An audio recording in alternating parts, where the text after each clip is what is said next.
see anybody out there. I guess you can see me though. Good afternoon, everyone. I'd like to welcome the parents, family, friends, classmates, colleagues, staff, faculty, patients that are probably hiding up there somewhere, and of course the three people that paid me to mention their name during the speech: Kevin McCoy, Igor Tikhonov, and Shirley Sampson, wherever you are. Thank you all for being here with us to share in our special day. To my class, can't believe the day is actually here. Lots happened over the last 4 years, and as we reach the end of our educational careers, or those of you going into oral surgery, the halfway point of your educational careers, I'd like to take a moment to reflect on a few of the things we've learned here. During first year at Pat Forest, we learned each other's names by jumping up from behind a tarp. In gross anatomy, most of us learned the difference between the prostate and the cervix. We squeezed past Dr. Dogan's tooth ID test. In general path, we learned the importance of review slides, and dental materials taught us about Vickers hardness, modulus of elasticity, and hygroscopic expansion, whatever those are.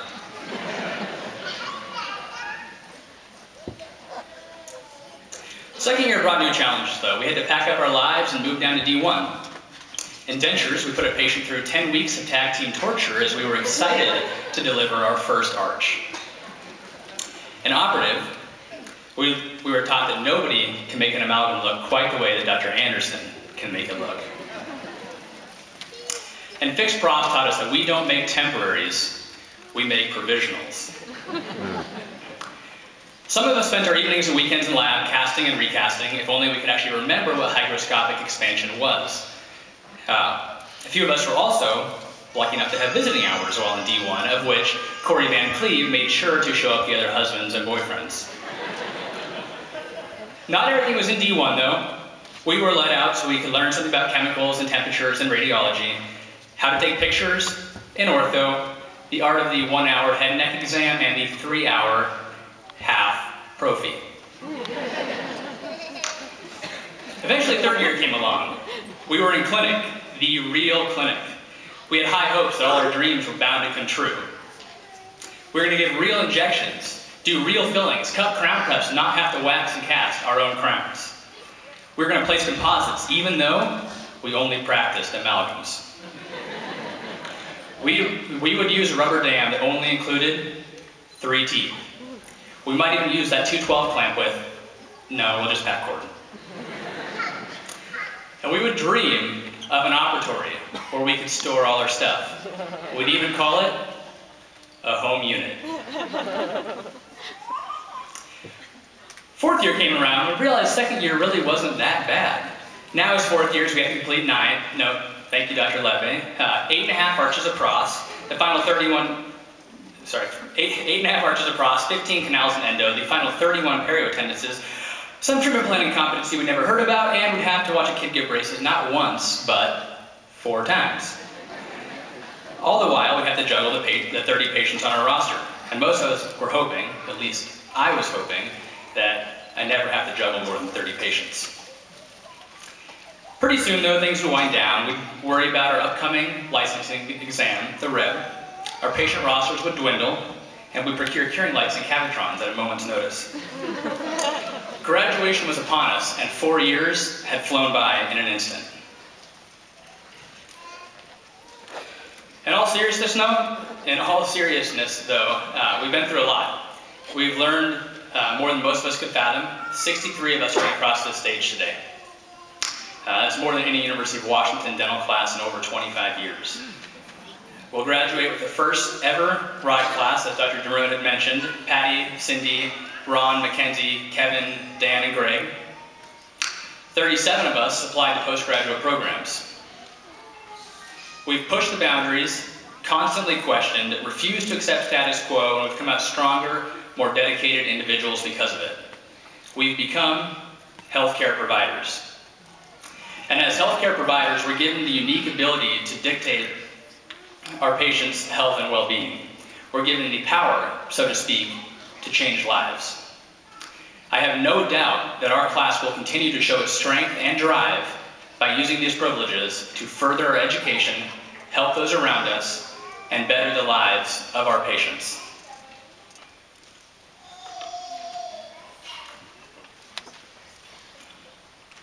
The magnitude of these privileges afforded to us aren't just due to our hard work and the fact that we've done this together. Yes, we have done this together. We've learned how to lean on each other and how to support each other. But the reason we sit here today goes well beyond the class of 2012. It's the people beside me. It's our faculty. It's our staff. It's the Carol Browns of the world. It's our parents, our family, and our friends. They see us on our best days, and they help us through our worst. It's the people that dedicated their lives to education, but couldn't be here to share in the celebration. Dr. Michaela Griffith, Dr. Harry Silverstein, Dr. Osman Kiak, Dr. James Stoddard, and Dean James Steiner. Let's take a moment to give a round of applause to all the people that made today possible.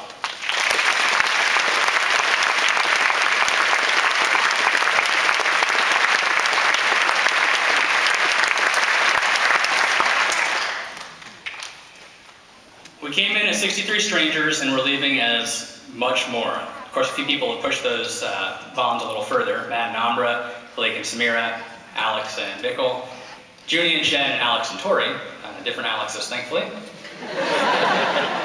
On a day that many of us thought might never come, after 1,372 days, after 166 courses, 604 tests, 55 perio attendances, 3,500 restorative points, 15 canals, and 4 Class 2 composites, we are finally here. To the 62 people that I don't just call classmates, colleagues, and friends, but family, congratulations.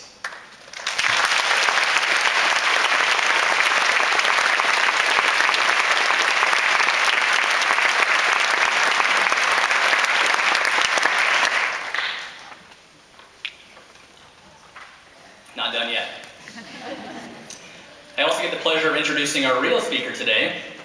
With a background in oral medicine and a UW Perio graduate, as well as having taught in 7 dental schools in 4 different countries, he wandered our direction about 30 years ago as the chair of our perio department. Someone must have suckered him into sticking around because after his early career of school hopping, he hasn't budged. I've been fortunate enough to know Dr. Robert H. Johnson since I was pretty young, and I still hold him responsible for my admission to dental school. Dr. Johnson and Dr. Bob O'Neill sat me down 2 days before my dental school interview with my transcripts, DAT score, and life history in hand. They had me in my suit and tie and asked me pretty much every incriminating question I could possibly imagine, and those I never would have imagined. Needless to say, when I interviewed with Dr. Doug Bierhoff and Dr. Sun Chung, it was a complete cakewalk. I was prepared for every curveball, and of course, none were thrown. At school, Dr. Johnson gets his first opportunity to intimidate students during their first year, and his reputation doesn't waver over the 4 years.